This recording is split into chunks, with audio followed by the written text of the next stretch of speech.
Nachdem ich meine Locks 5 Tage lang mit einer Nadel ausgekämmt und meine Haare danach zum ersten Mal kurz geschnitten habe, bin ich meine Haarpflege ganz neu angegangen.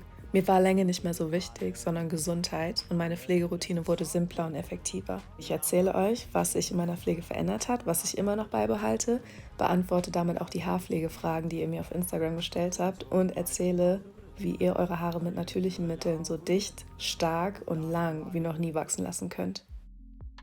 Heute sehe ich, dass meine Haare, wie ihr sie früher kannte, zwar super lang und sehr gesund waren, aber bei weitem nicht so stark und dicht wie heute. Obwohl ich früher konsequent mit meiner Pflege war und wirksame Mittel benutzt habe, auf die ich mich heute noch verlasse, habe ich meine Haare aber meistens offen getragen und das ist nicht zu unterschätzen und strapaziert sie einfach, besonders Textur.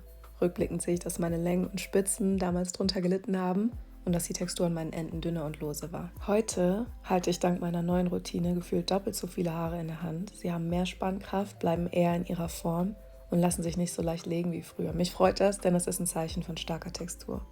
Okay, bevor ich meine besten Haarwuchstipps mit euch teile, eine kurze Timeline von meiner Hair Journey 2022 bis heute. Nach meinem Schnitt war meine einzige Priorität, meine Haare zu schützen, sie gesund und dicht wachsen zu lassen. Passend zu meiner Phase der inneren Regeneration habe ich sie nur in Protective Styles getragen und sie dadurch so kräftig wie noch nie wachsen lassen. Und das war mein größter Gamechanger. Schützende Frisuren bzw. Flechten ist nicht ohne Grund kulturell so tief verankert. Weniger ist mehr und Haarpflege ist simpel. 1 Jahr und 2 Monate mit ausschließlich Protective Styling später, als sie gerade wieder lang waren und ich sie zum ersten Mal offen getragen habe ich der Versuchung nachgegeben, sie chemisch aufzuhellen. Sie waren danach zwar nicht sehr beschädigt, aber so ähnlich wie früher konnte ich sehen, dass die Textur in meinen Spitzen angegriffen war. Und mir geht Gesundheit wirklich über Länge, deshalb dachte ich mir, nein, du schneidest jetzt alles ab, was auch nur im geringsten beschädigt ist und startest neu. Erst habe ich bis zu den Schultern geschnitten, wie ihr gerade eben gesehen habt, und dann direkt weiter bis zum Nacken. 9 weitere Monate mit Protective Styling und konsequenter Pflege später sind sie wieder kräftig und gesund nachgewachsen, vom Nacken bis zu meinen Schultern. Mein erster Tipp ist deshalb, mit gesunden Haaren zu starten. Ja, du kannst auch nach und nach kaputte Enden abschneiden, aber ein Big Chop ist einfach effektiver, um zu verhindern, dass sich bestehende Schäden ausweiten. Und es ist gut, sich von Anfang an mit der gesunden, natürlichen Textur deiner Haare vertraut zu machen und deine Pflegeroutine daran anzupassen. Wichtig zu verstehen ist, man kann Locken nur schützen und stärken, aber nicht wirklich reparieren, wenn die Struktur einmal beschädigt ist, zum Beispiel durch Hitze, Relaxer, chemisches Färben und so weiter. Mit gesunden Haaren zu starten, auch wenn sie erstmal kürzer sind, lohnt sich. Und ein eher gerader Haarschnitt sorgt außerdem für stärkere Haare als ein Stufenschnitt. Stufen können zwar eine lebendige Form geben, aber sie machen die einzelnen Schichten auch fragiler, da die Haare nicht auf einer Länge zusammen sind und sich die Spannung von Zöpfen, vom Kämmen und von Umwelteinflüssen nicht gleichmäßig verteilt. Darunter leiden vor allem die Spitzen, weil sie am ältesten sind. Ein gleichmäßiger Schnitt, der die Enden eher bulky sein lässt, ist besser, um sie zu schützen und Länge zu behalten. Der wichtigste Tipp, fass deine Haare immer nur sanft an, nicht ruppig kämmen, keine strammen Zöpfe machen, kein Haargummi ausreißen. Berühre deine Haare, als seien sie ein wertvolles, zartes Stück Seidenpapier und lass sie von niemand jemals unvorsichtig anfassen. Textur ist sensibel und Unvorsicht lässt deine Haare brechen. Berühre sie so selten wie möglich, so sanft wie möglich und binde sie so locker wie möglich mit weichen, dicken Haarbändern zusammen. Besonders fragile Stellen wie die Edges vertragen keine Spannung, deshalb sind Frisuren, die locker nach unten gehen, besser als Frisuren, die sie entgegen der Wuchsrichtung nach oben ziehen. Wie ich eben gesagt habe, strapaziert offen tragen die Textur. Reibung, Wind, Sonne und Berührung nehmen den Haaren Kraft weg und wenn du sie offen trägst, musst du sie ja spätestens zum Schlafen wieder hochbinden. Auch das ist unnötige Berührung, die strapaziert. Trag sie die meiste Zeit geschützt und lass sie einfach in Ruhe. Wenn du nach dem Waschen gute Pflege aufträgst und sie dann flechtest, bleibt das Feuchtigkeitsdepot deiner Haare erhalten und deine Struktur geschützt. Ich finde es auch so bezeichnend, dass ich mit meiner Zuwendung nach innen und meinem Prozess, mich selbst zu schützen und zu achten, auch die Wahl meiner Frisuren verändert hat.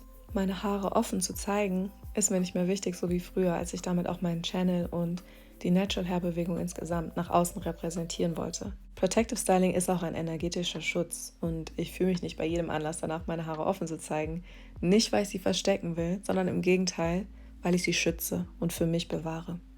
Das gesagt, Protective Styling will richtig gemacht sein, damit es auch wirklich schützt und nicht belastet. Ich flechte meine Haare meistens selber, bin in den letzten Jahren aber auch regelmäßig zu Salons gegangen. Mein Go-To sind Knotless Braids, weil sie leicht sind und wenig Spannung auf den Haarwurzeln erzeugen. Statt den empfohlenen 5 Packungen Kunsthaar habe ich immer darauf bestanden, nur 3 einzuflechten. damit die Braids nicht zu schwer für meine Haarwurzeln sind. Viele Stylisten sind leider nicht auf Methoden spezialisiert, die gesundes Natural Hair fördern, sondern benutzen Hitze und flechten stramm. Wenn ihr eure Edges und eure harte Arbeit nicht mit einem Salonbesuch ruinieren wollt, sucht eure Stylisten genau aus und sagt, was ihr erwartet.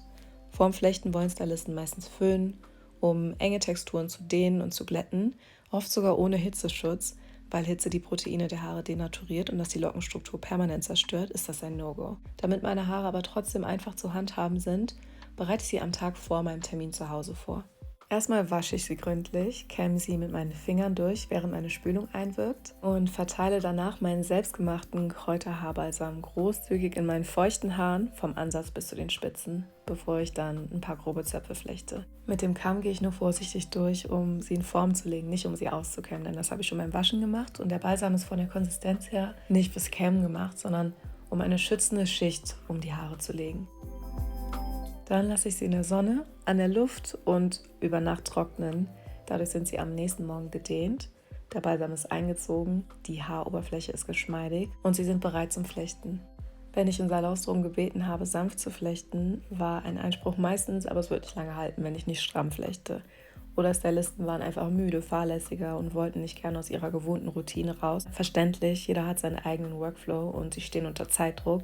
Aber es hält lange genug, lasst euch nicht entmutigen. Zwischen zu stramm und zu locker gibt es einen Sweet Spot. Und zwar ordentlich flechten, aber sanft und locker genug, um nicht viel Spannung zu kreieren.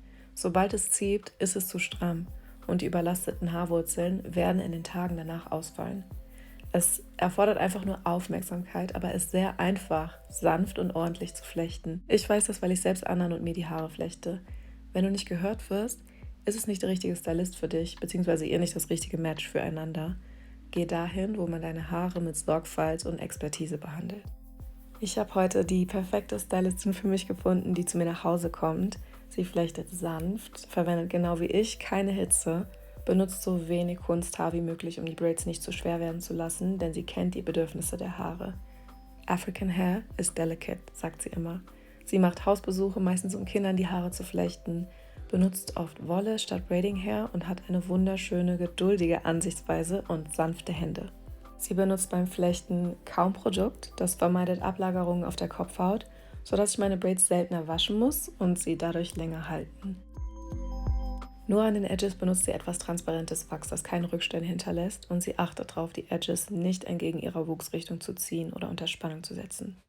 Beim Versiegeln der Braids am Ende bitte ich entweder darum, meine Braids nicht zu tief einzutauchen, damit meine eigenen Haare nicht an das heiße Wasser kommen und von der Hitze beschädigt werden, oder ich lasse es ganz aus.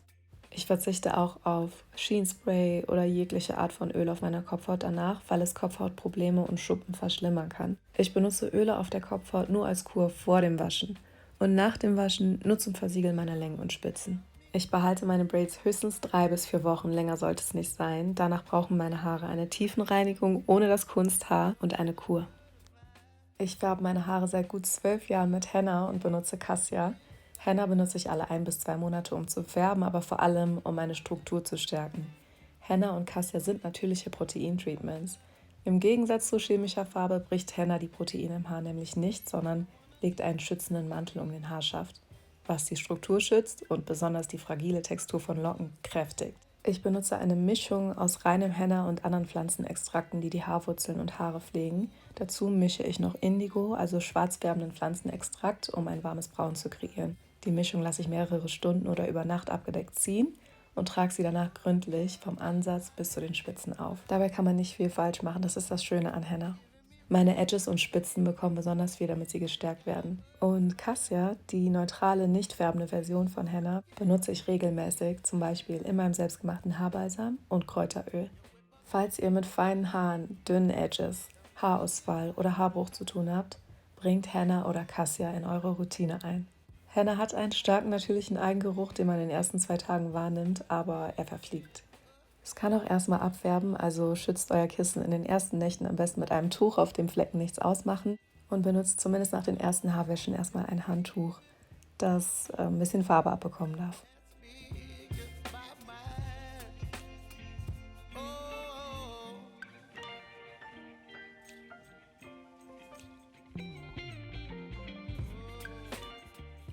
Nachdem ich alles gründlich und großzügig verteilt habe, wie gesagt, man kann nicht viel falsch machen und es gibt kein zu viel, decke ich meine Haare mit Plastik ab und halte sie mit einem Tuch warm, damit das Henna besser wirkt.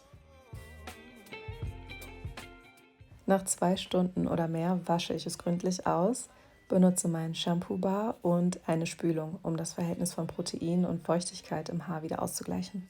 Ich hatte in den letzten Jahren 2 Pflegeroutinen, eine für meine Braids und eine für meine losen Haare an dem Tag, an dem ich die Braids rausgenommen habe. Meine Braids wasche ich ungefähr einmal die Woche. Mit demselben Shampoo und Conditioning Bar mit Weihrauch, Zedernholz, Rosmarin und anderen pflegenden Zutaten. Der hilft mir sogar bei Schuppen und seborrhoischem Ekzem. Ich kaufe den hier vor Ort, aber ich verlinke euch gute Alternativen, die es in Deutschland gibt. In den ersten 2 Wochen wasche ich nur den Ansatz und halte die Längen vom Wasser weg, damit sie nicht so lange brauchen, um zu trocknen und sich keine Nässe in den Braids sammelt, die Geruch verursachen kann. Spülung und wasserhaltigen Leave-In lasse ich mit den Braids weg, um Ablagerungen zu vermeiden, und nach dem Waschen benutze ich nur mein Kräuteröl. Und wenn ich sie nicht in der Sonne trocknen lassen kann, benutze ich Hitzeschutz und föhne den Ansatz auf niedrigster Hitzestufe trocken. Zu vermeiden, dass mein Ansatz nach dem Waschen lange feucht bleibt, hat mir geholfen, meine Kopfhaut zu balancieren und verhindert Schuppen. Wenn ich die Braids rausnehme, nutze ich den Tag meistens, um mit Henna zu färben, und ansonsten wasche ich auch einfach mit dem Shampoo-Bar und kämme meine Haare danach sanft mit meinen Fingern aus, während meine Spülung einwirkt. So hole ich alle Knoten raus, ohne dass meine Haare abbrechen oder ausreißen. Durch das Waschen und die Spülung sind meine Haare in der Tiefe mit Feuchtigkeit versorgt und ich schließe sie mit Kräuterhaarbalsam ein, bevor ich meine Haare wieder flechte. Je simpler, aber konsequenter deine Pflege ist, desto besser. Du brauchst keine 10 Produkte und musst nicht jeden Tag etwas machen. Das ist das Schöne an Protective Styling. Ja, es gibt viele verschiedene Mittel für unterschiedliche Bedürfnisse, aber was deine Haare wirklich gesund wachsen lässt, ist sie zu schonen, indem du sie nicht zu oft berührst und manipulierst. Nicht mehr Sachen benutzen und mehr Techniken, sondern schützen, weniger strapazieren und keinen Schaden anrichten, ist der Weg zu gesunden Haaren. Haare wachsen von alleine, wenn dein Körper mit grundlegenden Nährstoffen versorgt ist. Wenn du das Gefühl hast, dass deine Haare nicht lang wachsen, liegt es daran, dass du sie nicht vorm Abbrechen schützt. Du kannst gesunden Haarwuchs unterstützen durch Ernährung, intensiv pflegende und schützende Produkte und die richtige Auftragetechnik. Aber das Wichtigste ist, die Haare, die wachsen, gesund zu halten. Okay, jetzt zu den übrigen Fragen. Nutzt du irgendwelche Supplemente, um deine Haare zu unterstützen? Nicht spezifisch für meine Haare, aber ich nehme allgemein viele Lebensmittel zu mir, die stärken. Sowas wie Moringa, Baobab, Brennnesseln, Algen für Mineralien, viel gute Fette von Avocados, Fisch, Leinsamen, Nüssen, Ghee, viel Protein. Allgemein gute Sachen für die Gesundheit, und das schließt automatisch gesunden Haarwuchs mit ein. Benutze zum Styling immer noch Leinsamengel und kannst es empfehlen. Für mich ist das Leinsamengel hauptsächlich ein Stylingprodukt, das gleichzeitig pflegt und stärkt. Aber weil ich meine Haare echt kaum noch offen trage, benutze ich es aktuell selten. Aber jedes Mal, wenn ich sie offen trage, benutze ich das Leinsamengel, weil es einfach so unschlagbar gut ist. Welche Produkte ohne viele Duftstoffe und ungute Stoffe kannst du empfehlen? Ich bin werdende Mutter und habe einfach weniger Zeit. Ich verlinke euch in der Videobeschreibung cleane Produkte, die ich empfehlen kann. Würdest du dir jemals nochmal Locks wachsen lassen? Ja, jetzt gerade fühle ich es nicht, weil ich total genieße, welche neuen Facetten ich von meinen Haaren erlebe. Und ich mag die Flexibilität. Also es ist für mich jetzt einfach nicht dran, aber in Zukunft, wer weiß, ich weiß es nicht. Woher bekommst du deine Produkte? Unterschiedlich. Das meiste kaufe ich hier vor Ort. Im Supermarkt bekomme ich Henna. Mein Shampoo-Bar ist von einer lokalen Marke. Bei meinem letzten Besuch in Deutschland habe ich Spülungen und sowas wie Hitzeschutz auf Vorrat gekauft, weil vergleichbare Produkte hier etwas teurer sein können. Und manchmal ist es einfach angenehm, ein fertiges Produkt zu haben, das ich benutzen kann, und nicht alles immer selbst zu machen. Öle und andere Rohmaterialien bekomme ich hier bei lokalen Händlern. Kräuter pflanze ich entweder selbst an oder ich bestelle sie bei lokalen Farmen. Ich verlinke euch alle Produkte, die ich zurzeit benutze. Und für alles, was ich hier kaufe, verlinke ich euch gleichwertige Alternativen, die es in Deutschland gibt. Selbstgemachter Haarduft. Ich benutze gerne natürliche Duftöle, ätherische Öle, entweder in meinen Produkten selbst, zum Beispiel im Kräuteröl oder im Haarbalsam, oder ich trage es nach dem Waschen in meinen Haaren auf. Vor allem so zum Ende hin, wenn jetzt schon so 2 Wochen vergangen sind mit meinen Braids. Ich mag zum Beispiel gerne Geranie, Rose, ich mag holzige Düfte, ich mag sowas wie Rosmarin. Die sind einfach gut, weil sie erstens natürlich sind, non-toxisch und gleichzeitig Nicht zu stark, sodass, wenn ich ein Parfümöl trage, das auch noch zur Geltung kommt. Die meisten ätherischen Öle sind gleichzeitig desinfizierend, was Duft neutralisieren kann. Und man hat noch aromatherapeutische Vorteile. Lavendel entspannt, Minze erfrischt, Rosmarin ist gut für mentale Klarheit und Fokus. Wie oft schneidest du deine Haare? Ich würde sagen, ich gehe nach Gefühl, je nachdem, wie meine Haare aussehen, wie sie sich anfühlen. Aber ich schätze mal so alle 3 bis 4 Monate. Würdest du Salzwasserspray für Lockendefinition empfehlen? Nee, das ist eher ein Mittel für Haare, die an sich kaum Textur haben, um denen etwas Form und Struktur zu geben. Pflegend ist es aber für keinen Haartyp. Es ist austrocknend und raut die Haare ja auf.